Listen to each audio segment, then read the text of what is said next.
Bucks Giants. Game is never close. 30-7. Tampa Bay wins this one, goes to New York and takes the dub. Tampa's top 5 graded players on the day. The ageless one, the future Hall of Famer, Levante David at the top of the list with a 91.9. Edge rusher Yaya Diaby with an 85.3. Defensive tackle Vita Vea with an 84.4. Safety Mike Edwards an 82.6. Welcome back game there for him.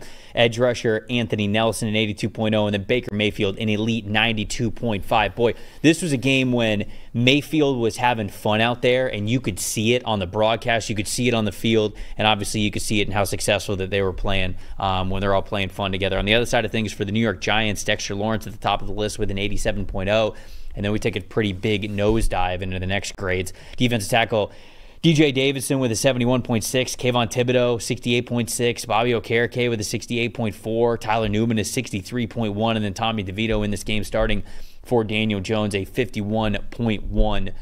Wasn't close on the scoreboard. Didn't look like it was ever close, certainly when we were watching the football game. Stat that told the story here, Dalton. The quarterbacks, of course. It was the story going into it, at least one of them especially, and it's the story coming out of it. You have a guy in Baker Mayfield who absolutely teed off, 24 of 30, 2 big-time throws, the 92.5 grade, and I believe he was the highest-graded quarterback this week so far. Wouldn't shock me.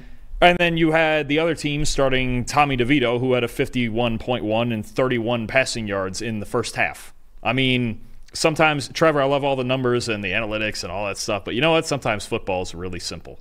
One team has a Pro Bowl caliber quarterback. We could say Mayfield's playing at that level this year.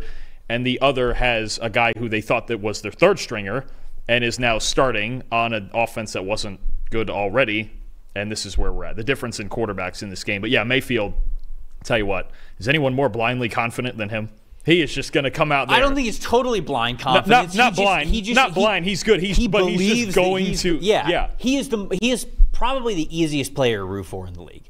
Like, when you have Mayfield as your quarterback and he is playing well. You got to love him blocking downfield, dude, too, for Bucky, right? Right. And it's stuff like that. And there was a play where, oh, man, who hit him out of bounds?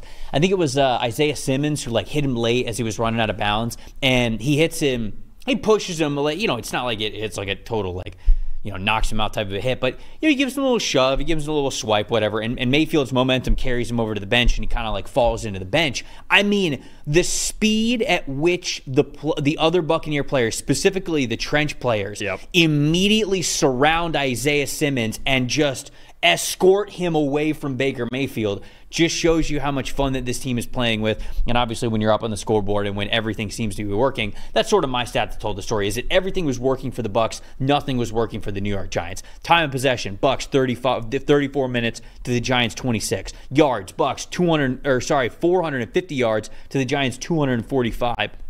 Red zone percentage, success rate, Bucs 80%, Giants 33%. Very clearly, you knew who was going to win the football game. You didn't even need necessarily PFF to be able to tell you that. Yeah. It was going to be a blowout no matter what. I think most people, there's the vast majority of people knew underlying going into it. thing. The Bucs played well, the Bucs played together, the Giants didn't, and they're reeling. I think take a step back conversation here is, I'm a Brian Daboll guy. I think that Brian Daboll is a really good ball coach. When we were doing the Fix Your Franchise episode for the New York Giants for NFLSC about a month ago, I said I'd keep Daboll, and I think that they should keep Daboll. But he's towing the line here because however these next 5 games go for them, this team kind of looks like they're quitting. This team kind of looks like they're very apathetic, that they do not really care. They said as much after the game. They're right. Not everybody here is trying so hard. And the problem is, how do you bring that coach back? That's the issue. It's not that I don't think that Brian Daboll is a good coach. I think he's a great coach. I really do. But is it too much losing in New York for Brian Daboll to sort of save this roster and the players that are on it? Because you can't get rid of all of them. You can't get rid of all the players that aren't, bought in and winners. Contracts don't work like that in the NFL. It takes you years to be able to do that. When I watched Dan Quinn's final couple of years at the Falcons, they fought for this dude. They played hard for this dude. Looking in Tampa. Tampa's had a bad couple of weeks here, right? Season could be over. They could give up on Todd Bowles. There's been some bad defensive moments with him. The second they have the ability to sort of turn it around, They fight for him. They play for him. It doesn't look like that's happening in New York. It's a void in leadership for sure. And that's I am less confident. Not even that I thought the Giants were going to win this football game against the Buccaneers, but the way that it looked, I am less confident that Brian Daboll is the head coach of the New York Giants today than I've ever been before because of how that looked and how the players sort of didn't really care yesterday. It feels like there's another start over coming, and what I'm about to go through isn't. It goes further back than Shane and Daboll. I was trying to find the most disappointing in this game. And it's funny because this game was 30-7 and you would think I could just pick anything and do it. And I was like, what is it? I'm looking through the grades and the numbers and all that stuff. And then I'm looking and I'm like, every guy, I look at him like, first round pick, or he's starting because the first round pick failed. And then I go back and look at this and I go, the Giants are what happens when a team just doesn't draft well. Or the moments they do draft well, it's not handled properly. I could go back on this to 2018, all right? Saquon Barkley, he's on the Eagles now. Daniel Jones, just cut him. All right, this is 2019 now. Dexter Lawrence, superstar, fine. All right, you hit the best nose tackle in football. DeAndre Baker made it 1 year with the Giants. Andrew Thomas, star when he's healthy, but he's had 2 season-ending injuries. Kadarius Toney didn't make it 2 years. Kayvon Thibodeau hasn't panned out. Evan Neal hasn't panned out. Deonte Banks hasn't panned out. And Malik Neighbors, now you have this train wreck situation at quarterback with your whole offense and this super talented player in Malik Neighbors.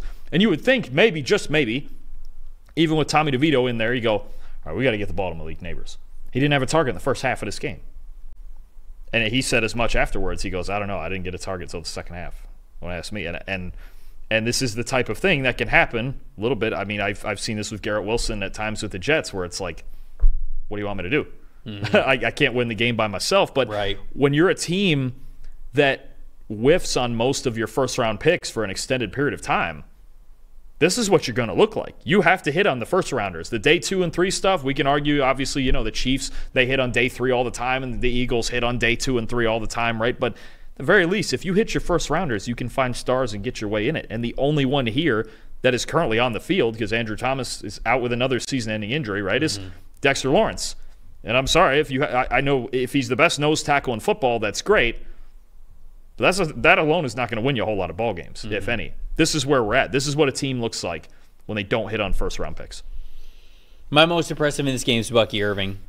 He continues to play very, very well. 12 carries, 87 rushing yards, 1 touchdown, 7.4 yards after contact per attempt average. You love to see that. 6 targets, 6 receptions, 64 yards. He was all over the place in this one. Over 150 all-purpose yards here for Bucky Irving. It is a pretty deep rotation there in Tampa between Sean Tucker and Rachaad White, but Bucky Irving, I think, proves to have the highest ROI every single week, and the blocking's been great for him. There's no doubt about it. Got to give a shout-out to those guys up front for the Buccaneers who played well yet again this week against a talented defensive line. Maybe not one that's playing as well as they could have, sort of like you mentioned, but a talented defensive line, and Irving was able to play very well. My most disappointing, just Giants on money downs. I mentioned, 33% in the red zone, but also 0 for 2 on 4th down, 45% on 3rd down. Like, it's not a team that's clicking right now. And you mentioned the Malik Neighbors, zero targets in the first half. That's an issue as well. What about you? Most impressive, most disappointing? Disappointing is just kind of that first-round rant that I went on and just how the Giants have scouted the whole bit for the last half-decade, really. And anytime, because I don't know how much longer he'll be in the league, anytime I get to bring up Levante David, I'm going to do it. Highest-graded player in this game. Sorry, other than Baker Mayfield, highest-graded player in this game.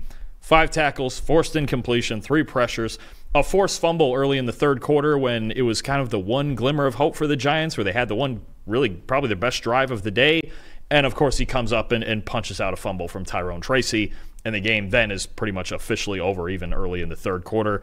David just continues to do it. He's ageless, and he's still one of the best linebackers in football.